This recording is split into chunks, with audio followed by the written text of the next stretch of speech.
প্রয়াত ডিজিপির মৃত্যু ঘিরে বিতর্কের আবহে এবার রাজ্যপালের দ্বারস্থ হলেন প্রাক্তন মুখ্যমন্ত্রী মানিক সরকার।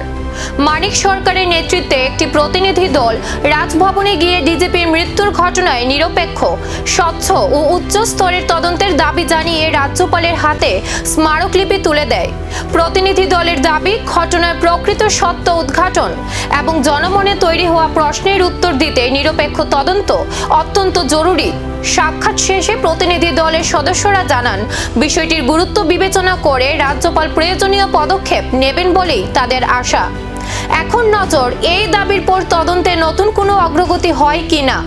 মানে প্রকৃত সত্য বেরিয়ে আসুক, এটা জানার ক্ষেত্রে মনে হচ্ছে কোথাও একটা কিন্তু আছে, সংশয় আছে।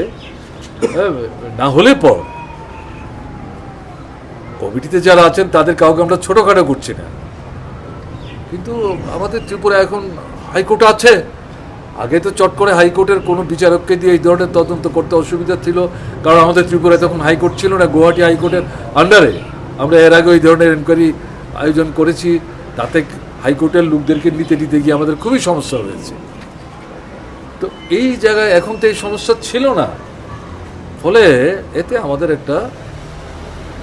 আমাদের মধ্যে যেমন সন্দেহ, আপনারা যে সেদিন প্রশ্ন করলেন ডিজিপির মৃত্যুর ঘটনায় তদন্তের দাবিতে একের পর এক রাজনৈতিক প্রতিনিধি দল রাজ্যপালের দ্বারস্থ হচ্ছে। এবার এই দাবির পর তদন্তে নতুন কোনো পদক্ষেপ হয় কিনা সেদিকেই নজর রাজ্যের।